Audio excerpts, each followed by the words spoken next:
I am now entering the state of Texas. The unofficial state slogan is a great big flat state. I'm just kidding. I love Texas. Yeehaw!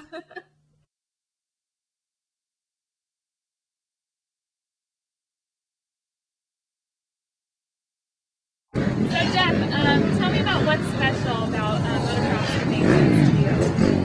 Motocross of Nations for me was always one of those events that I really look forward to.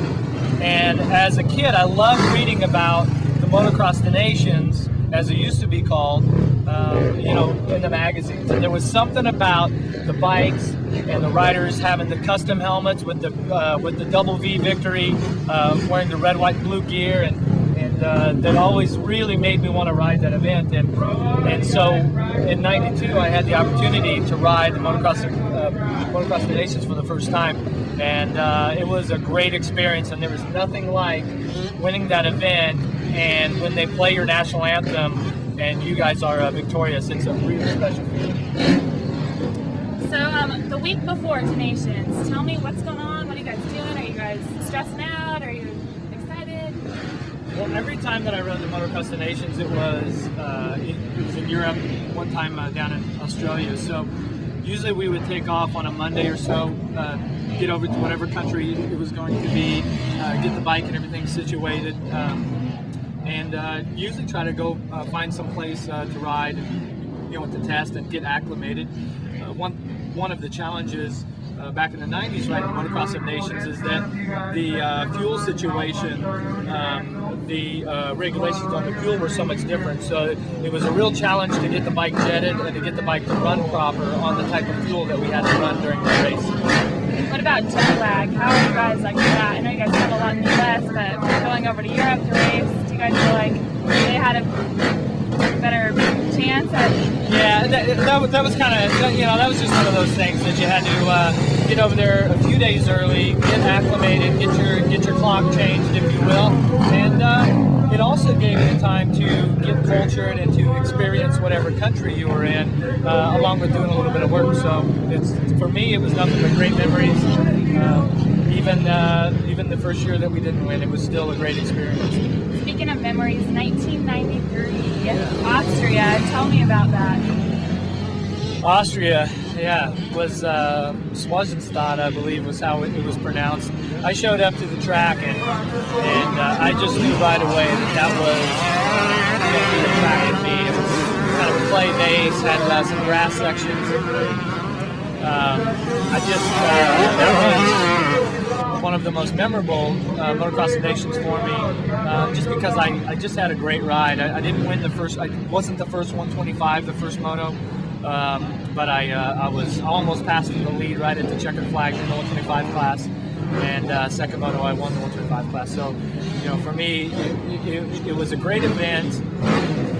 I rode the first two motos, and then the final moto, McGrath and Mike Kudrowski had to ride, and I remember Kudrowski not being in position for us to win until very late in the race, maybe the last couple laps, if I remember correctly, and just being such a nail biter. And in that type of situation where it's a team and it's the team effort that counts,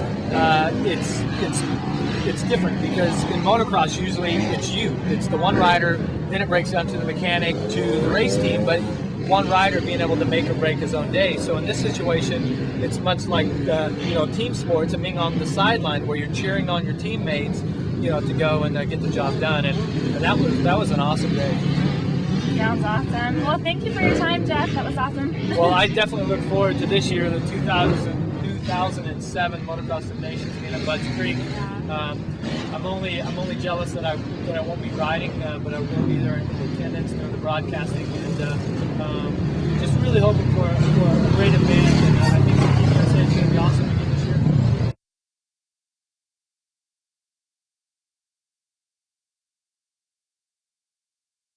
Okay, So I'm cruising down the road, stop at a taco shop, and look who I run into. Hi Rick, how are you? Hey, Amanda, how are you? I'm doing good. What brings you this neck of the woods? Well, we're on a road trip to Donations. Yeah. Which is perfect that I ran into you because I want to ask you a couple questions about Donations. Not a problem. You know, I think you're probably about 5 years old when I was racing them, but let's see how your history books read. Yeah, I'm looking at the timeline, and I think I was maybe younger than that. I'm not sure. All right. Anyways. Okay, anyways, we're not talking about that. Okay, so how important and special is Motocross Donations to you? Well, for me, it was the most important race of the year because it's the one chance for a motocross racer to represent his country. You know, I mean, we go through all these races and we want to win for ourselves. We want to win for our manufacturers, for our mechanics, for our families, for our friends. But when you're selected for the Donations teams, you represent all of America. So it's our one patriotic duty that we get a chance to fight for our country. And I was fortunate enough to be on great teams. Okay, Rick, briefly talk about 1984, Finland and Sweden. Back then they had Motocross and Trophy Nations. Finland was the first weekend, was Motocross Nations, and that was 500s. Tough race for us. We had Jeff Ward, Johnny O'Mara, David Bailey, and myself. The first round, my motor blew up. First round also for David, he cracked his wrist. So we had to fight our way back. We didn't win either moto, but we walked away with the gold medal. So it was very tough. Then we went to Sweden. And David Bailey couldn't ride, so we brought in Brock Glover as an alternate. And Jeff Ward probably had the best race of his career. I mean, he was just lightning fast, and he demolished everybody, all the Americans included.